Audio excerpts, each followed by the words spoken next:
Tom Page is always giving back. He's one of Detroit Mercy's most generous alumni. Tom's generous spirit has frequently refreshed his alma mater. Now he's come up with a new idea to inspire Detroit Mercy for years to come. I think the idea first started in some of my visits to campuses around the country. And I would notice at places, Boston College, for instance, they have eagles everywhere. That's their mascot. Florida Atlantic University, they have owls, so they have owls everywhere. And it got me to thinking that we didn't really have anything that really represented, I think, the university. I started thinking about it that maybe I could support the development of a sculpture. And I wanted something outside. I wanted something that might attract alumni, to attract students, graduation pictures, all of those kinds of things is what my sort of a vision was. There's a company called the Detroit Design Center that they're sculptures. They've had a lot of sculptures around town in Detroit, as well as in some outlying areas. And it was very important to me to have a company or have artists that were based in really the namesake city of the University of Detroit, Detroit Mercy.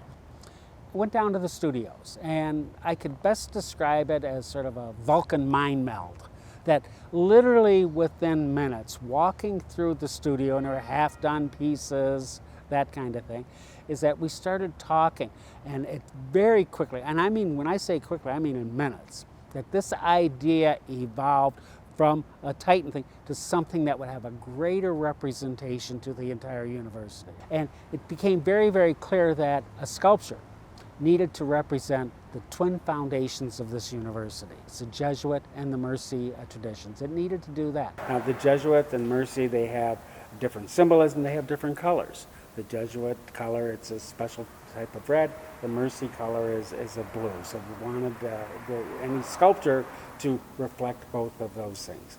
One of the more important essences of several about the college were the idea that there's these two approaches, or these twin approaches to the education, which is the Jesuit approach and also the Mercy approach. The sculpture has two sections. You basically got these two entities coming together to perform a larger role. Each is an individual, but it's when they come together that they create something magnificent.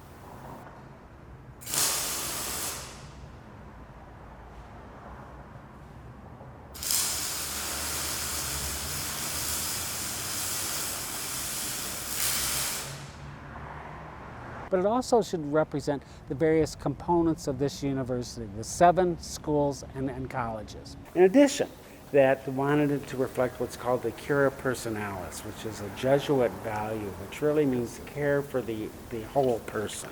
Not just the intellect, spiritual certainly, physical, social, all of that together. And I saw elements of sculptures, I said, that's what this represents. Those curvilinear lines are basically like people's interests.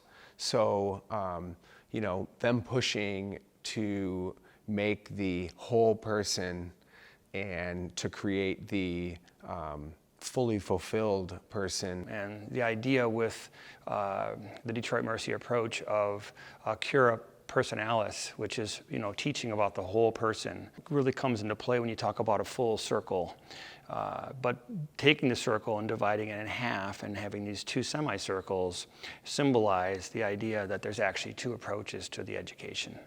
Now, when you saw this original sort of shape and design with the grids and stuff, what was the thing that you felt that connected with at the school? I saw this as a number of different things. I saw that this is reflective of an urban environment, so it's evocative a little bit of like a skyline of people living here in different kinds of spaces. It's a nice height because you're going to be looking up at it, and that's a little more awing. There's going to be a lot to digest within the piece. We chose to do the pedestal out of mild steel so that it would be more from the earth. And then it's got just a little trim of mild, not to make this feel too alone.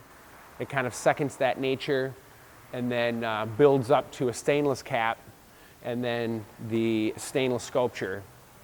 So this one will stay beautiful in silver over time, and then this piece will just almost evolve back to the earth and its color and really blend in with the trees and the grass and, you know, almost make the piece feel as if it's floating. And that kind of plays its role with college, but it also plays its role with each individual. So all the individuals are just being hosted for the time being by the college, but to be advanced enough to teach your students that you know, your education is really going to be a lifelong thing, and to teach them that you know, there are no boundaries, and it's just about figuring out where you want to go. When we started creating our artwork, we never really saw limitations, and we still don't. We try to push the limits with our height and scale and ideas, and I really believe that that is something that resonates completely with Detroit Mercy from their point of view of trying to encourage their students to think outside of the box, to recognize that they can do anything in life, and that maybe what they're doing now isn't exactly what they're going to do, but it leads to whatever's next. I was confident enough in that this would be something that would inspire the students, would make them proud of the students. They'd want to take pictures of it. It would force them to think. In these times where there's so many diversities and so many opposing opinions, we wanted to just bring something to the campus that stood for whatever a person really thought to think it could look like. You know, each person's imagination is present when they're around the piece. Is that everything? Yeah, everything I could have envisioned. Everything.